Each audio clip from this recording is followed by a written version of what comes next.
Hello mga friends!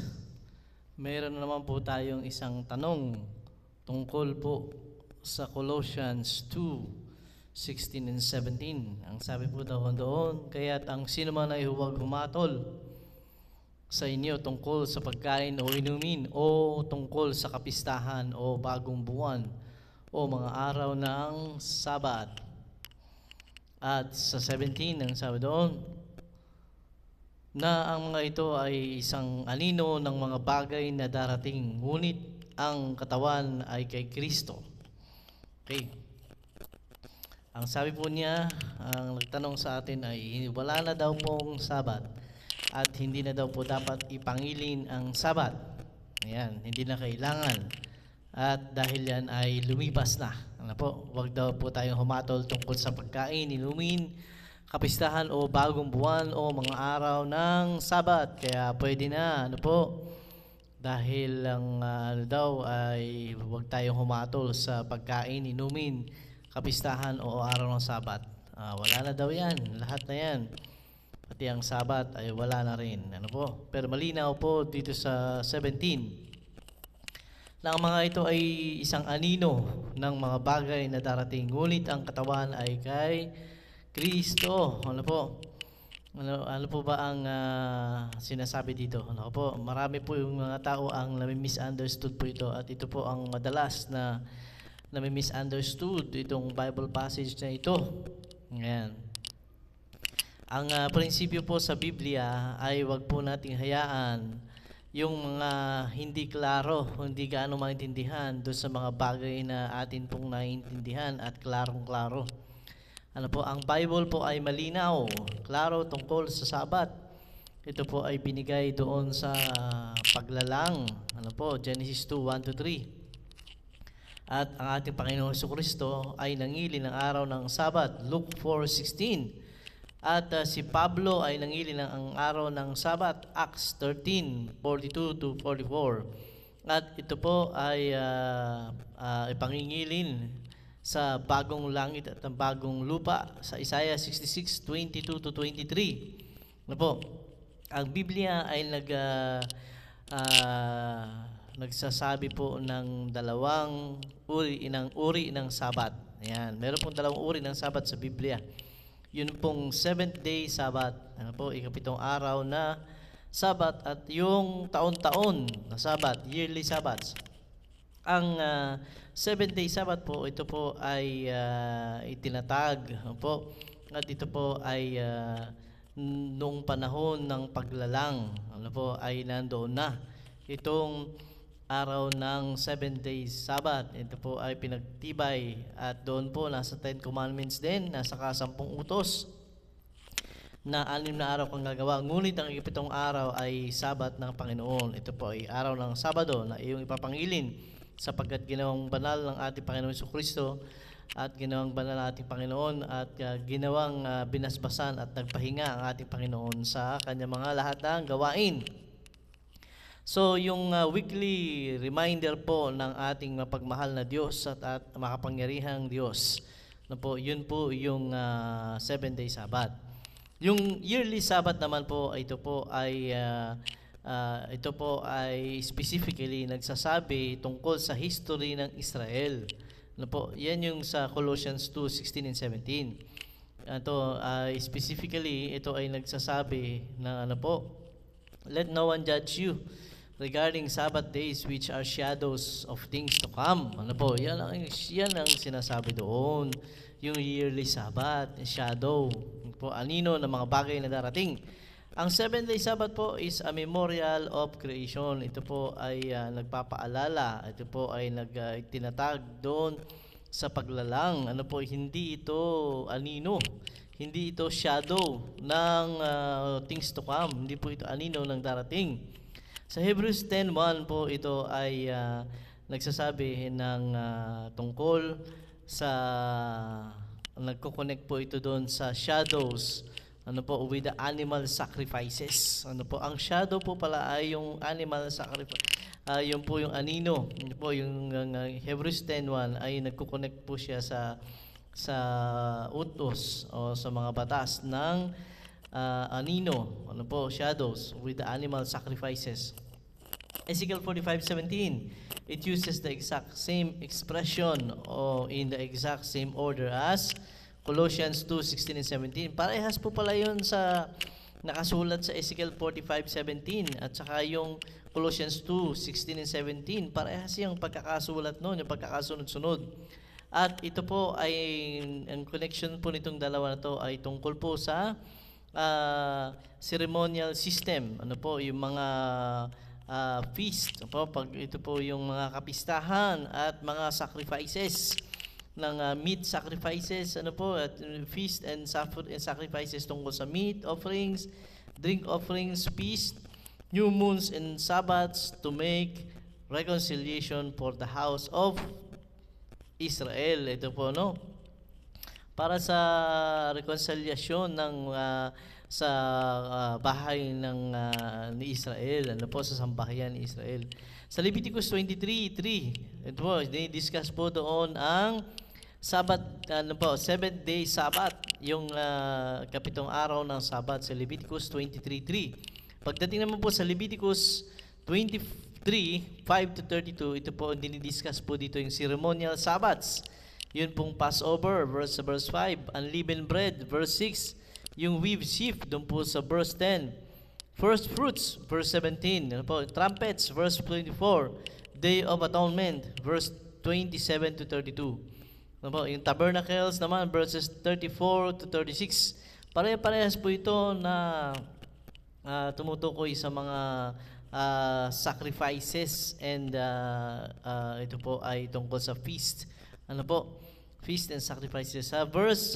Both the Feast of Trumpets, verse 24 naman po sa Feast of Trumpets sa Leviticus 23, and the Day of Atonement sa verse 32 are specifically called Sabbath. Ito po ay sinasabi na ito po ay Sabbath. Ito mga ito. Ayan. Pero hindi po yan yung weekly Sabbath. Yan po yung yearly Sabbath.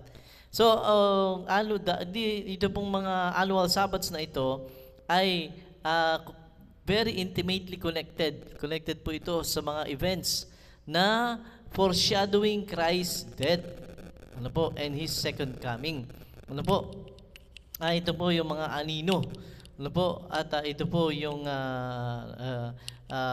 bagay na darating. Ano po? Yung mga pagsi-celebrate ng annual Sabbaths na yon. So ito po ay sineselebrate para i-celebrate yung yearly Sabbath sa pag-iintay sa darating na Kristo na mamamatay, ano po, at sa pagdating ang second coming ng ating Panginoon Kristo.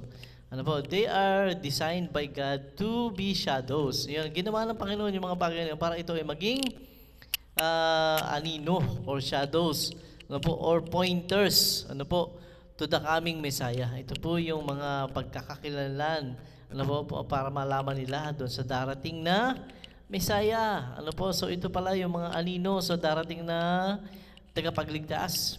Sa Leviticus 23:37, ito po ay ginamit po itong mga lingwahe na to na katulad po ng sa Colossians 2:16 and 17. Ayun na. Para i-describe po yung mga ceremonial Sabbaths. Ano po? Kaya itong pong Leviticus 23, ano po, sa 38 naman, ito po ay nagsasabi ng tungkol sa, ini-distinguish po ito ang ceremonial Sabbaths from the Sabbath day Sabbaths. Ano po? 7-day Sabbath.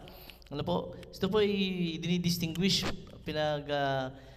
makikita po natin pagkakaiba nung ceremonial Sabbaths at saka yung 7-day Sabbaths dun sa Leviticus 23:38. Ano po, sa paggamit po ng expression na beside the Sabbaths of the Lord. Ano po, ang ating Panginoon Jesucristo, since our Lord and Savior Jesus Christ already come, ano po, yung pong shadowy Sabbaths, ano po, of the ceremonial law have found their fulfillment in Him. So, natupad na yung mga seremonya na yun ay tinutukoy ating Panginoon Jesucristo. Yung ceremonial law, natupad na yun. Ano po, were found in the fulfillment of Christ coming. So, yung 7-day Sabbath po, mga friends, ay, ano po, ito po ay magtutuloy-tuloy. It will continue to lead us back to the Creator. Tuloy-tuloy na ito po ay hatid sa atin, ano po, na tayo ay tinuturo doon sa dakilang manlalalang, ano po, ng ating Panginoon Diyos na naglalang, who made us, na gumawa sa atin. Ano po, God's people will keep it. Ano po, ang mga bayan ng Diyos ay ito po ay ano pa rin po ito, pangingilin pa rin po ito, ano po, as a distinguishing signs of the relationship, para malaman yung palatandaan ng relasyon sa Diyos, ano po, relationship to Him. Sa Revelation 14, ano po, 12 and Ezekiel 20, 12 and 20. Tignan po natin yung sa Revelation. Po, sa Revelation, tignan po sa Revelation 14, 12. Okay, basahin po natin 14 at 12. Ang sabi doon, tignan po natin. Okay. 14:12. Narito ang panawagan para sa pagtitiis ng mga banal, sa mga tumutupad sa mga utos ng Diyos at humahawak ng matatag sa pananampalataya ni Jesus. Ano po? This calls for patience, endurance on the part of the saints who obey God's commandments, ano po, and remain faithful to Jesus.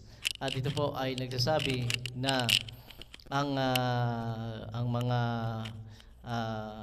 bayan ng Diyos, ano po, ay ang mga banal, ano po, ay they will be the one who, ano po, obey God's commandments. Umahawak ng matatag sa pananampalataya sa Kristo at sa mga tumutupad sa mga utos ng Diyos. So ito po yung mapagkakakilanlan sa mga banal, ano po, sa huling panahon. Ezekiel, ito po yung tanda ng mga anak ng Diyos. Ano po, sila ay sumusunod sa utos ng Diyos. Ano po, hindi nila sinasalangsang o hindi nila binabaliwala. Tingnan po sa Ezekiel 20. Po, tingnan po sa Ezekiel 20 verse 12 and 20. Ezekiel 20, tingnan po natin 20 verse 12, ano po, at saka 20. Sabi po doon,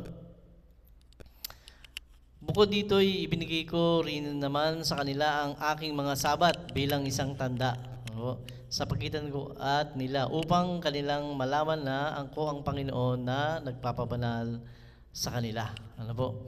So ito pala yung sign, ito po yung tanda. Also I gave them my Sabbaths as a sign, ano po, between me, so they would know that I am the Lord, ano po, made them holy. Ayan.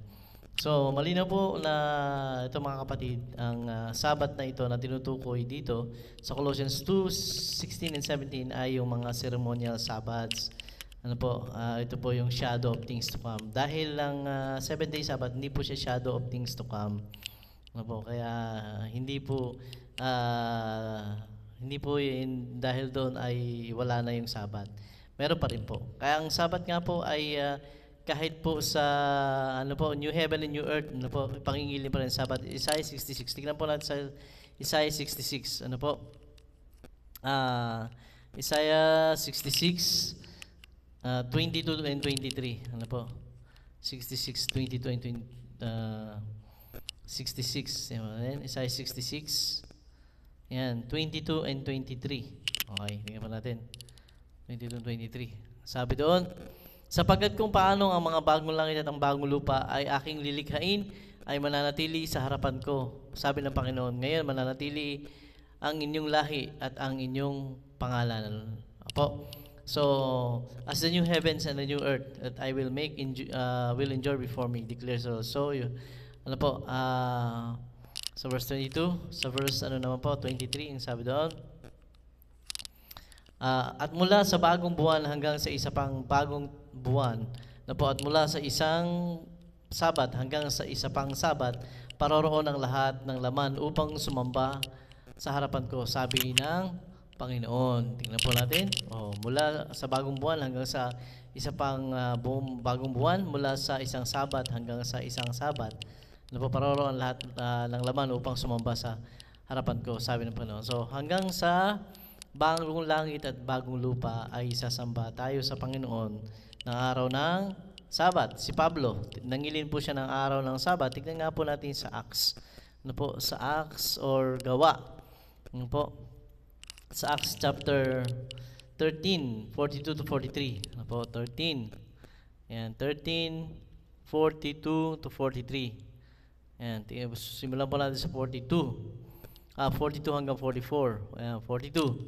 Sabi po doon, at sa pag-alis nila Pablo at Bernabe, nakiusap ang mga tao na ang mga bagay na ito ay muling sabihin sa kanila sa susunod na Sabat. Ayan, sila po ay nagsama ng araw ng Sabat. Nang matapos ang pulong sa sinagoga, marami sa mga Hudyo at masisipag na sa kabanalan na naging Hudyo ay sumunod kina Pablo at Bernabe na nagsasalita at humihikayat sa kanila na magpatuloy sa biyaya ng Diyos. Ano po? Nang sumunod na Sabat ay nagtipon ng halos buong lungsod upang pakinggan ang salita ng Diyos. So, tuwing araw ng Sabat, nagsisimba ang mga apostoles. Ano po? At ating Panginoon Hesus Kristo. Sa Luke 4:16, tignan mo po natin. Luke 4:16. Yan, last po. Luke 4:16. Ang sabi doon, 4:16. Okay? Ang sabi doon po ay 4:16. Sabi doon, dumating siya sa Nazaret sa na kanyang nilikhan, siya'y pumasok sa sinagoga ng araw ng Sabat. Yun. Tulad ng kanyang kaugalian at tumindig siya upang pumasa. So tuwing araw ng Sabado, si Hesus Kristo at mga apostoles ay sila ay sumasamba sa araw ng Sabat. Po, ayan. So ang Sabat po ay ito po ay sign sa atin ng Panginoon. Ito po ay palatandaan na tayo ay anak ng Diyos. Ano po? Yung sa balikan natin Ezekiel 20, yung verse 20, sabi doon, ano po? Ayan. Inyong ingatang banal ang aking mga Sabat upang ang mga iyon ay maging tanda. Po, mga Sabat pa rin mga tanda sa pagitan ko at inyong upang inyong malaman na akong Panginoon ay inyong Diyos. Ano po? So napaka-importante po na atin pong ipangili ng araw ng Sabat dahil yan po ay ginawa ng Panginoon na banal. Genesis 1, nasa lang po, Genesis 2. Genesis 2, 1 to 3. Ayan. Sabi po doon,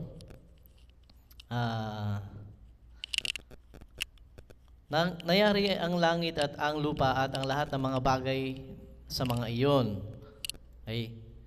Nang ikapitong araw ay natapos ng Diyos ang gawain na kanyang ginawa at nagpahinga siya sa ikapitong araw mula sa lahat ng gawain kanyang ginawa. Ikapitong araw ay Sabat po yun. At binasbasan ng Diyos ang ikapitong araw at kanyang ginawang banal sapagkat sa araw na iyon ay nagpahinga ang Diyos sa lahat ng gawain na kanyang ginawa. So ito po yung memorial ng creation. Hindi po ito yung shadow of things to come. Ayun pong sinasabat na tuwing linggo. Kaya mananatili pa rin po na ipapangili natin ang araw ng Sabat. Maraming salamat po at hanggang sa muli mga friends.